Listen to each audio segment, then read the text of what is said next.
Hey everybody, in today's video we're going to discuss Spinorama data, how you get it, what it's used for.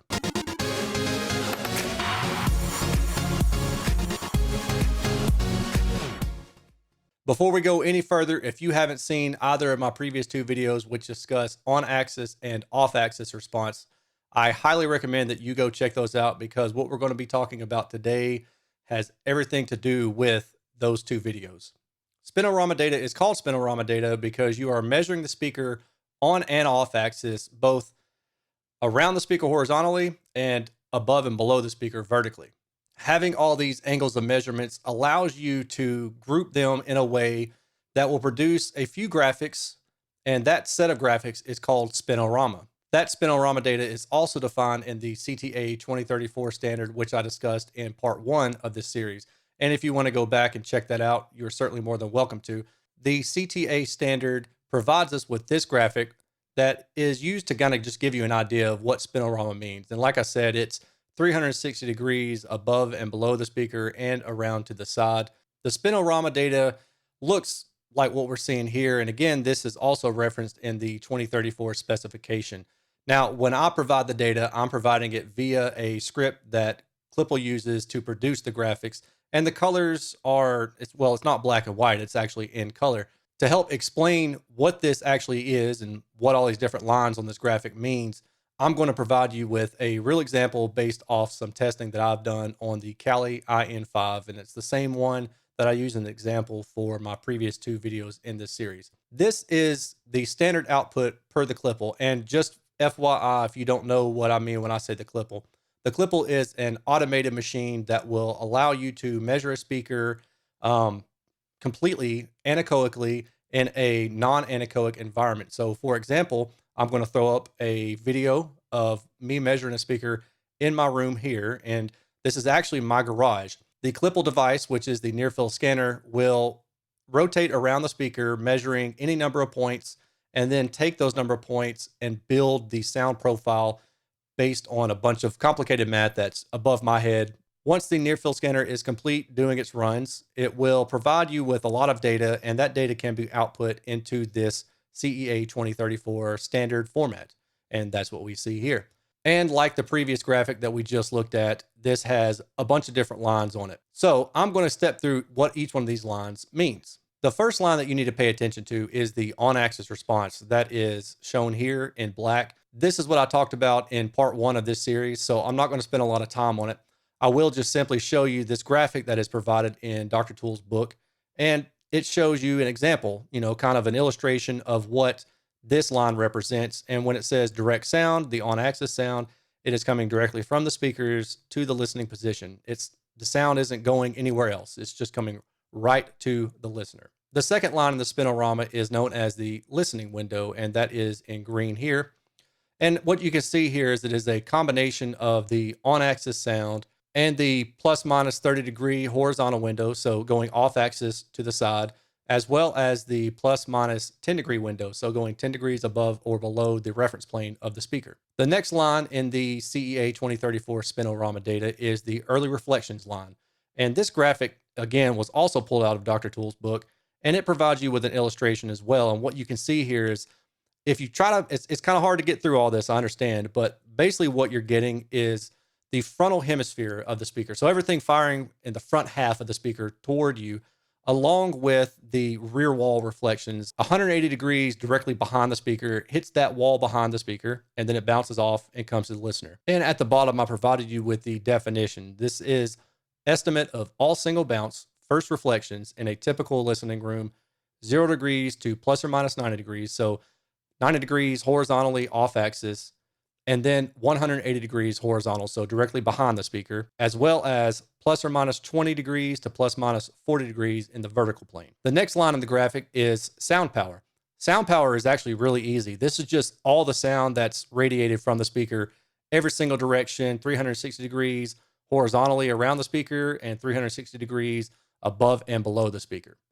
And the definition below, all the sounds arriving at the listening position after any number of reflections from any direction. The next set of graphics that I'm going to show you are based on directivity index. And before I talk about those, I'm going to talk about another line that is in the graphic, and that is the directivity index offset. This is just a 0 dB line, or it represents 0 dB. And the purpose of this line would be to show you, hey, if I have a speaker that is perfectly omnidirectional and is firing the same sound frontward and backwards, up and down, then it would be a flat 0 dB directivity index line. That means it's fully omnidirectional. And with this in mind, we're going to talk about the two different directivity indices. The first of those directivity indices is the early reflections directivity indices. And per the definition at the bottom, this is the difference between the listening window curve and the early reflections curve. We already discussed what the early reflections curve was, and we discussed what the listening window curve is. And the early reflections directivity index is just the difference between those two curves. And the DI values are always shown down at the bottom. So if you're ever looking for directivity, that's always going to be at the bottom of the graphic. The second of the directivity indices is the sound power directivity index. And it's basically the same thing as the early reflections indices, except it is listening window versus the sound power. And that's what you see down here in the red. And again, the definition, difference between the listening window curve and the sound power curve. On the surface, all of these seem actually pretty straightforward, but next comes the tricky part. I mean, you understand how they are taken. You understand you measure a speaker on axis and off axis, and based on what you're trying to define, then you use a portion of those measurements to define something. So for example, if you want to define just the direct sound, that is just the 0 degree on axis response of the speaker. If you want to define the listening window, that is the plus or minus 10 degrees vertical and the plus or minus 30 degrees horizontal response. This stuff is pretty straightforward to put on a graph. I mean, if you had the data, anybody with Excel could graph this. You just have to get the data. That's the really tough part. The other tough part is analysis. What are you looking for when you look at this data? The direct sound on axis, as I discussed in the first video, should ideally be flat. Flat, smooth, on axis response. You don't want anything differing from what you're feeding the speakers. So if you're playing a source of music, you want that source of music to come out the exact same way as it went into your speakers. And if the on axis response is any different, then what you're hearing is certainly going to be different than what you put in. The other aspect, listening window. Now, this one is generally what a lot of people will look at when they're looking at data. They won't really pay attention so much to the direct sound. However, I do. The reason for that is it's kind of considered that most people, when they're setting up their speakers, they may not set the speaker up dead on axis. I mean, it doesn't have to be 0 degrees. It could be 1, 2, 3, 4, maybe even 5 degrees off. And that's probably close enough to be considered on axis. But when most people set speakers up, I mean, unless they're using like laser levels and busting out rulers or measuring tape, they're probably going to be a little bit further off axis than the 0 degrees. And they may be as much as 10.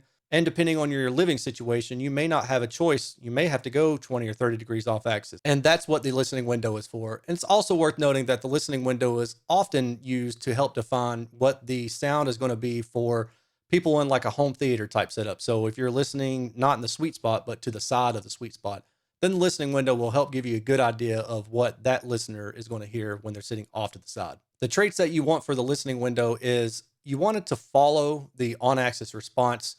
And if it doesn't follow it, usually that means there's an issue with directivity in the crossover region, or there's a resonance, which is going to be a very common theme as you go and look at the other data sets. So with that said, let's now look at the early reflections. The early reflections, what you're looking for here in general is, again, the same kind of thing. You want it to follow the trend of the on-axis response. However, as you go further off axis, if you're talking about like a standard speaker with a tweeter on the front, you can expect that you're going to start losing high frequency content. So there's a little bit of, I won't say subjective, but just a little bit of logic and reasoning that needs to go into something like this. You wouldn't expect to have a flat early reflections response. And actually, most people probably wouldn't prefer that, because that would mean that the energy that is radiated out into the room is coming back at you even louder than what is coming at you directly from the on-axis response. Since this is the front hemisphere mostly of the speaker, the high frequency droop doesn't really stand out in this particular case, but it really does when you go to the sound power measurement. And that's because the sound power is above and below, in front and behind of the speaker. And as you can imagine, if you're standing in front of the speaker, you're going to hear the highs. If you stand to the side, you're going to hear maybe some highs.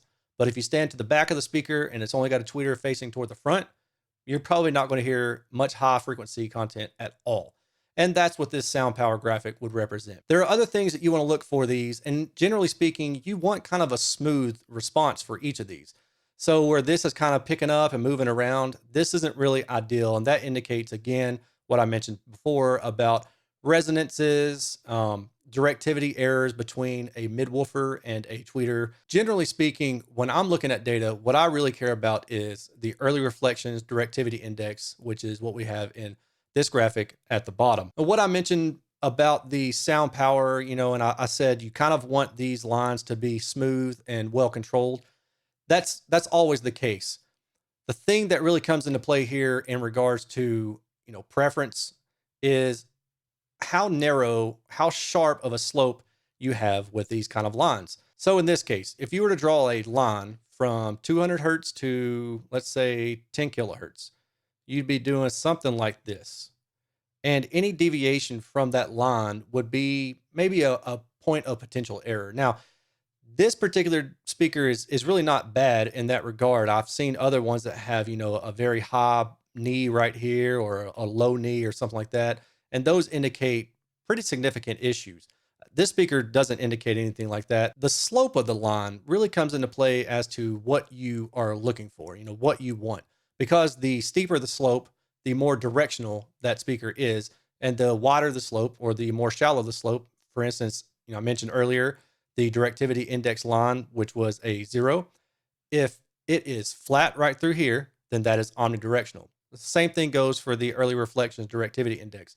If it were flat right through here, it would be an omnidirectional speaker and it wouldn't be beaming at any point. It would just be playing 20 hertz to 20 kilohertz, wide open, all the way around the speaker like a big sphere of sound, which means you've got really two extremes. You can have a speaker that is very, very focused, highly beamed, or you can have a speaker that is omnidirectional. And anywhere in between there is really kind of up to you as far as what you like. And it is also based on what your room is like. If you have a very reverberant room, you may not want a speaker with a low directivity index number, which is to say you may not want a speaker with, more shallow slope because there is more reflection off the side walls and, off the floor and the ceiling.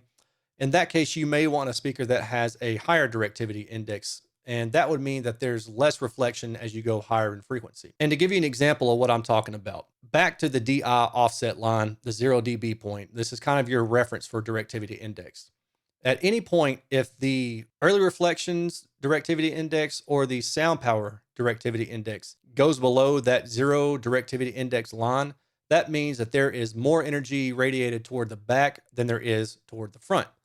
And that's typically what you see in low frequencies, especially speakers that have rear port, because when you have a port playing, it's responsible for the very low frequencies.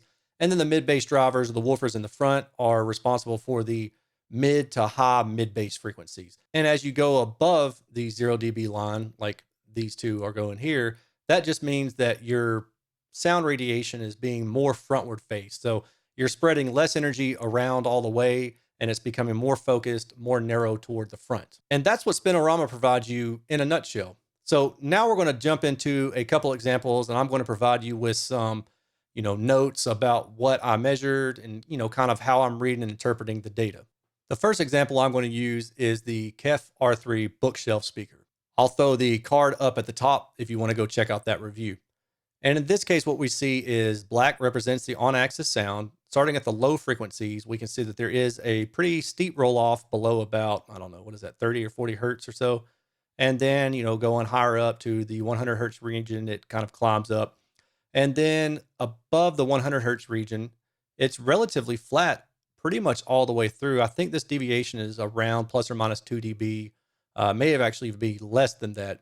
And this is a pretty good speaker overall.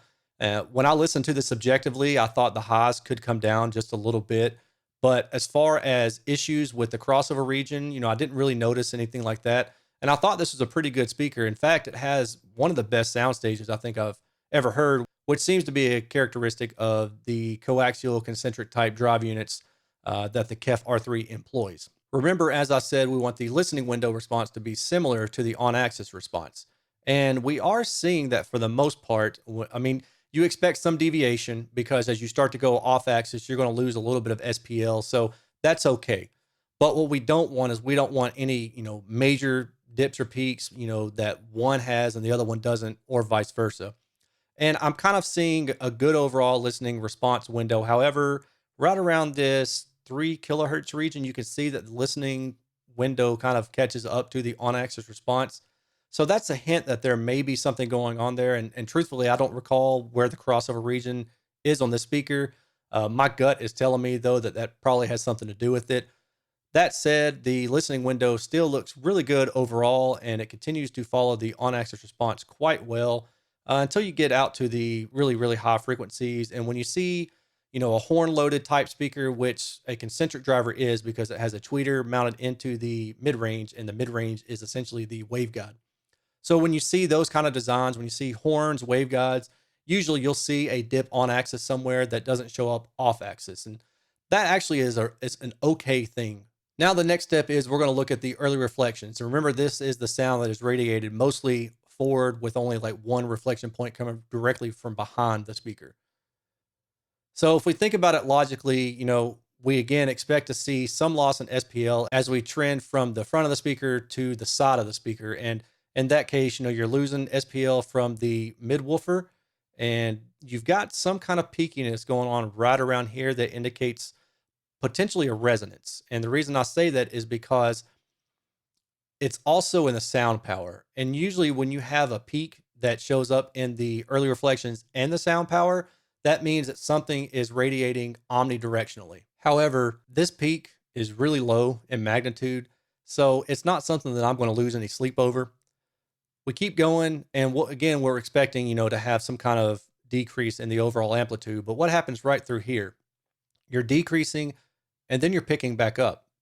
Well, we know that the crossover is somewhere in this ballpark. Again, I don't remember exactly where this crossover is, but recalling from memory, it's got to be somewhere in maybe the 2 kilohertz region, give or take. And what we were seeing in this case is the tweeter has picked back up and is omnidirectional at low frequencies. So the early reflections gets broad again here, because if the speaker were radiating omnidirectionally all the time, then the early reflections line would be pretty much probably completely flat. So overall, we can kind of look at this graphic and say, okay, it's got a small resonance here, a potential, issue in the crossover region, but it's not quite that bad. And then the next step is we go to the sound power, which is right here. The sound power is showing me pretty much the same thing that I saw and learned from the early reflections, that you do have a little bit of resonance somewhere in this region, and then a sound power mismatch in the crossover region. So overall, the on-axis and the off-axis response looks good. But what I like to do is I like to look at the directivity indices, because that helps me identify things a little bit more clearly. So in this case, what I'm going to do is I'm going to look at the early reflections DI down here, which is the blue line.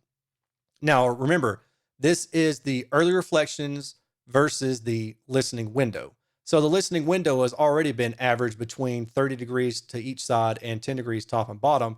And now you're comparing that to the early reflections. At the lowest frequencies, we see that more of the sound is radiated behind the speaker. And that's typical because this speaker has a rear port. And as you go higher in frequency, where the mid bass starts to take over in the front, then the radiation pattern trends more frontward.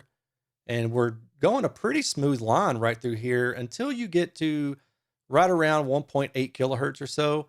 And what this means is that you're increasing in directivity toward the front of the speaker. And then right here, you bring this dip in, and that means you're getting wide in directivity. That again would be the tweeter area. This is a coaxial design. Again, this is a mid-range and the tweeter. And even though you do see this dip, it could be a lot worse. If we continue on past this line right through here, the early reflections DI actually looks really good in my opinion. If this were dead flat, then that might help things out a little bit. But, based on my hearing, I didn't think it was that bad. So now let's jump into a case where you have some pretty significant issues. This is the Klipsch Heresy 4. Now, Klipsch certainly has a sound that a lot of their constituents love and their customers really appreciate. But when you see the data and you see it graphed, you really understand why Klipsch is either a love it or hate it type thing. There's really not any in between, at least in my opinion. So with that said, let's start looking at the on-axis response. The on-axis response on the low frequency is down pretty far, and you don't pick up until almost about 100 hertz. So between 100 hertz and 70 hertz, you've lost about 5 dB in output. The fall off here is not super fast, but it's not shallow either.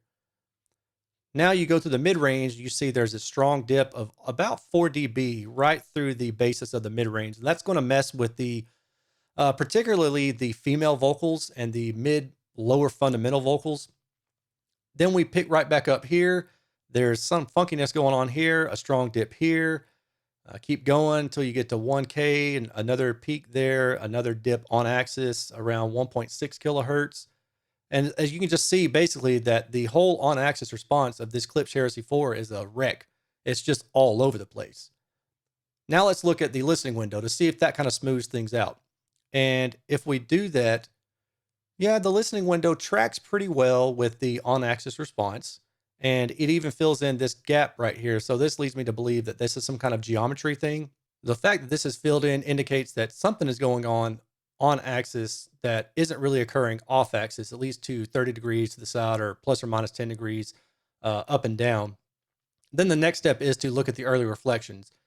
And the early reflections track with the on axis and the listening window pretty well, I would say. Again, you're kind of filling in this little on axis dip here. The bottom line with this speaker is the data shows me, and I absolutely heard like 100%, this speaker is wrought with all sorts of issues. The data shows you that there are issues in the crossover regions, and there's also resonances, either due from port resonances or standing waves inside the enclosure. And if you dig in a little bit more, like I did, you take the speaker apart, you can see that there's no internal bracing. There's little damping going on in there. And it's just not a very well-constructed enclosure. And for what it's worth, this is a $3,000 speaker, whereas the KEF that we just looked at was $1,800.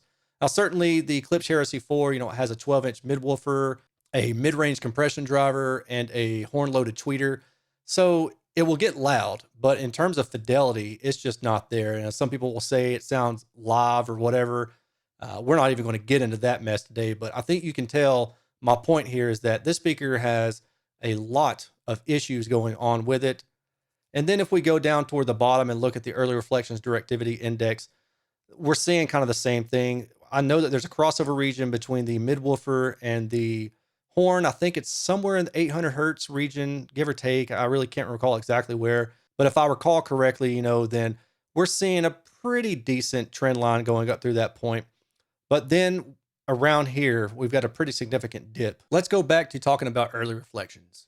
Early reflections have a bunch of different measurements that make up the early reflections.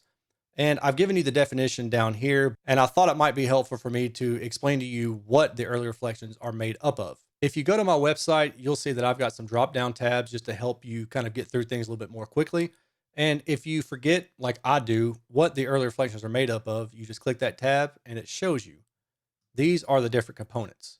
Now, these components are also provided to you in this graphic. So let's blow this graphic up, take a look at it, and see what we've got. The total early reflections, which has been represented by the blue line up until this point. Now it's green. That's the way the template is. Don't get mad at me.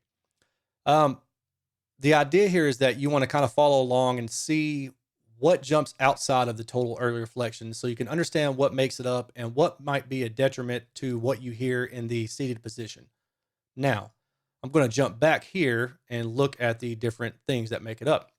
Blow this up a little bit more so we can get the definitions. Floor bounce, average of 20 degrees, 30 degrees, and 40 degrees down. So floor bounce. It's just basically just saying, 30 degrees or up to about 40 degrees pointed down below the speaker is floor bounce. So whatever is bouncing off the floor and then coming at your ear, that's what floor bounce is. And what we are seeing here is there is a pickup of the floor bounce in the 700 to about 1.5 to 1.6 kilohertz region, where it differs a good bit from the total early reflection in green. But then going above that, you're matching pretty similarly. Still, though, you're catching more high frequency. So that's going to, mess with the sound a little bit. But the fact that it's higher in amplitude or lower in amplitude isn't that big of a concern. What you're really trying to pay attention to is where does it really deviate from the overall trend line of the total early reflection. So if it's kind of following along it, but just shifted in amplitude, that's okay. So floor bounce on this speaker, probably okay. Next thing, ceiling bounce, average of 40, 50, 60 degrees up. So the top portion of the speaker that's hitting the ceiling and then coming back down to you, that is dashed red. So dash red is following the green through here, and then it kind of jumps out at about 700 hertz or so. But, it stays within line pretty well until, again, you get to the higher frequencies. But then there's a shift right through here. What is this? I'm just going to say it's about 6 kilohertz or so. There's a couple areas then where the ceiling bounce is different from the total early reflection. And in those cases, that may mess with your perception of the tonality of the speaker. The next one is going to be the front wall bounce. So 0, 10, 20, and 30 degrees horizontally. This basically means whatever is coming out in front of the speaker, it's hitting that wall that's behind you. And it's in front of the speaker. And then it's coming back to your ears from behind you. So that is the dashed yellow line. And the dashed yellow line follows closely until around, again, 700 hertz, which indicates something's going on around 700 hertz. Dips down, follows again, and then it just really starts to diverge above about 2 kilohertz. The indication, at least to me, is something is going on at 700 hertz, and then the high frequency is going to be different as it arrives to your ears versus the overall total early reflection. And it seems that the front wall bounce is probably skewing this average even higher. So it's possible that if you put some absorption behind you that would trap the 2 kilohertz and above, that may actually help this speaker a good bit.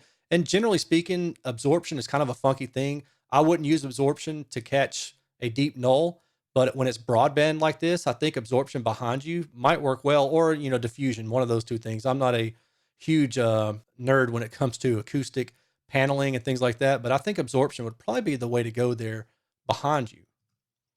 Now, sidewall bounces. Okay, so this is going to be the sound that comes out from the side of the speakers, hits your sidewalls, and then comes into your ears. And that is this dashed pink. It's more of like a hot pink color. And let's see if we can follow that through. So around 700 hertz, you start to diverge, and it follows along the early reflections pretty well, but you still have some more difference here between the total early reflection and the sidewall bounce in terms of amplitude. So it's possible that even doing some maybe absorption there could help. Again, this is kind of anecdotal though, so don't take this to the bank. Rear wall bounces, that's going to be the sound from directly to the side of the speakers and directly to the back of the speaker, and then coming right back at you off of those walls.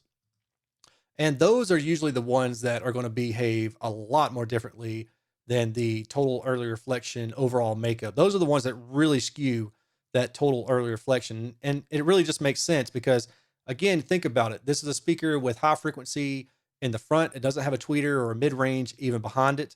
So you can expect that as you go around to the back of the speaker, that there's going to be no mid frequency, certainly no high frequency content coming from behind the speaker that would reflect and hit the wall and then come back. And what we see here is that, yes, that is exactly the case. The rear wall bounce data is indicating that there is hardly anything coming off the rear speaker and then coming back into it. So that's really what's kind of skewing the overall total early reflection. And personally speaking, I don't really think this is a big deal. I think possibly even ideally you would want a speaker that doesn't have any rear wall bounce, because then it wouldn't skew the response at all. But that is something that I may have to investigate. This isn't a graphic that I really pay attention to a lot, but it is useful. Usually in my reviews, I kind of have to blow past this one. So hopefully me doing this will allow me more time to talk about some finer points in this data in future reviews. The last thing I'm going to mention is the estimated in-room response, but I'm not going to talk about it in this video because this deserves a video all on its own. So I'm going to say that for the next video. I'm going to wrap this video up. I appreciate you guys watching, and I hope you learned something. If you have any questions, please feel free to ask in the comments below. Give it a thumbs up if you liked it, and I will talk to y'all later. Peace.